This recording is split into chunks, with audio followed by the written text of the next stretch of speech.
कि हिंदी दिवस के अवसर पर कोई हास्य नाटक ना हो। कक्षा 8वीं के छात्रों के द्वारा प्रस्तुत है एक हास्य नाटक जिसका नाम है अफलातून क्विज। सुप्रभात मेरे प्यारे छात्रों। सुप्रभात सर। तो आज हमने आप लोगों के लिए प्रतियोगिता का आयोजन किया है जिसमें होंगे पूरे 2 टीम। एक और होगी हमारी लायकों की टीम और दूसरी ओर होगी अरे नहीं महालायकों की टीम। तो इस क्विज का नाम होगा अफलातून क्विज। तो क्या आप सभी लोग तैयार हैं? जी सर। अरे ठहरो, तुम यहाँ प्रतियोगिता में भाग लेने आए हो या हुड़दंग मचाने आए हो? सॉरी सर, अब हम नहीं करेंगे शोर। अरे बाबा, शोर नहीं शोर।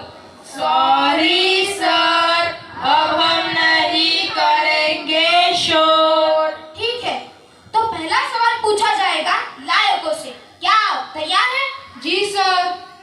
तो आपका सवाल यह है कि पुराने जमाने की पढ़ाई लिखाई और आजकल की पढ़ाई लिखाई में क्या अंतर होता है? सर, पुराने जमाने की पढ़ाई लिखाई में सिलेबस बहुत ही कम हुआ करता था और आजकल सिलेबस बहुत ही ज्यादा बढ़ गया है। बाप रे बाप।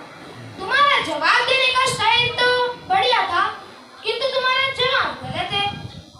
तो हाँ भाई, बताओ मालय को कि पुराने जमाने की पढ़ाई लिखाई और आजकल की पढ़ाई लिखाई में क्या अंतर होता है? सर, पुराने जमाने में कोई ट्यूशन नहीं होते थे, लेकिन आज हर गली मोहल्ले हर जगह ट्यूशन ही ट्यूशन हो गए। माँ बाप परेशान, बच्चे परेशान, लेकिन ट्यूशन वालों की तो चांदी चांदी है सर। मुझे ही बोल।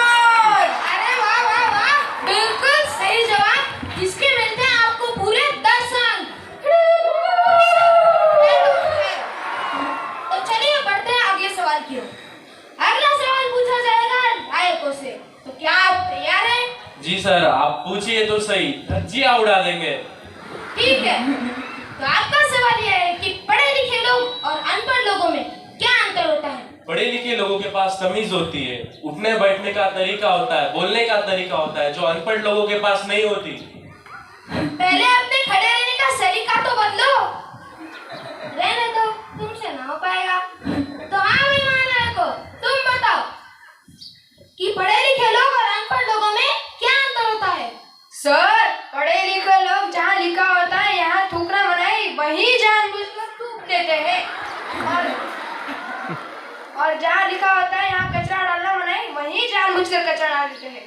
और अनपढ़ कोई तो पढ़ना लिखना आता ही नहीं, वो जानबूझकर क्या करेंगे भला? अरे वाह भाई, बिल्कुल सही जवाब। इसके मिलते हैं आपको 10 अंक और आप महानायकों के होते हैं पूरे के पूरे 20 अंक। तो अब शुरू करते हैं राउंड 2 और राउंड 2 में आपको जीके और कॉमन सेंस के सवाल पूछे जाएंगे। तो तीसरा सवाल पूछा जाता है लायकों को। तो बताइए, अफ्रीका में एक बच्चे का जन्म होता है तो उसके दांत का रंग क्या होगा?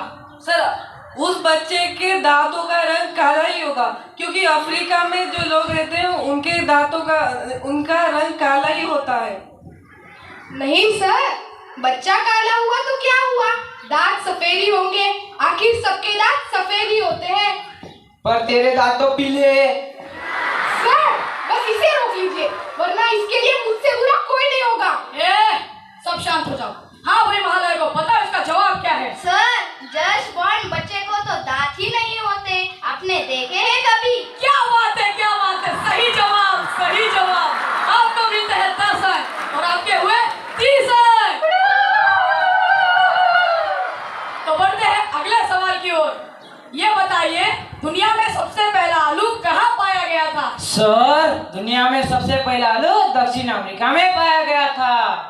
हाँ भाई महानायको, बता इसका जवाब। सर, दुनिया में सबसे पहला आलू जमीन के नीचे पाया गया था। अद्भुत, अद्भुत, क्या बात है, क्या बात है, सही जवाब, सही जवाब। आपको मिलते हैं 10 अंक और आपके हुए 40 अंक। तो बढ़ते हैं अगले सवाल की ओर। तो सवाल है, आप एक बस के ड्राइवर हो, बस में 10 लोग थे। पहला स्टॉप आया, 4 लोग उतर गए और 5 लोग चढ़ गए, फिर बस थोड़ा चली। फिर दूसरा स्टॉप आया, फिर से 3 लोग उतर गए बताइए बस ड्राइवर की उम्र कितनी होगी? सर ये कैसा सवाल है, ये सवाल ही गलत है। यही तो सवाल है बेटा। सर मुझे लगता है उस बस ड्राइवर की उम्र 50 साल होगी। ये कैसे पता कर लिया है तूने? मैथ में तो तू बहुत नालायक है।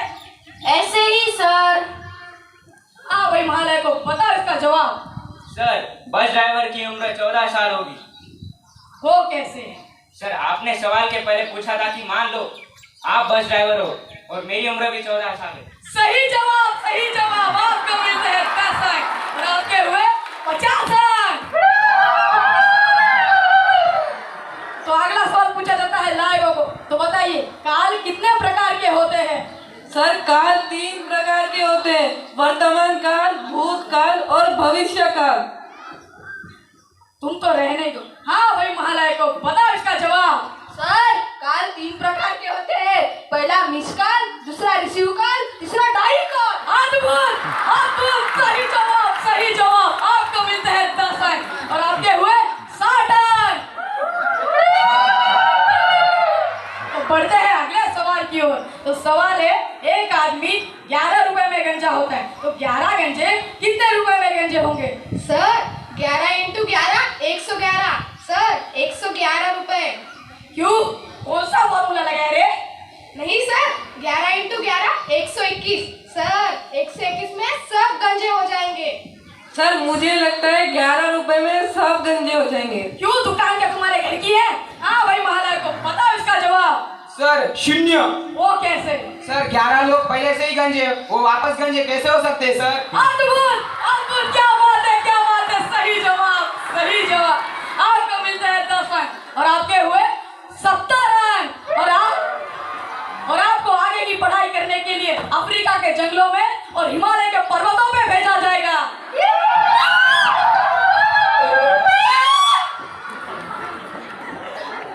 धन्यवाद।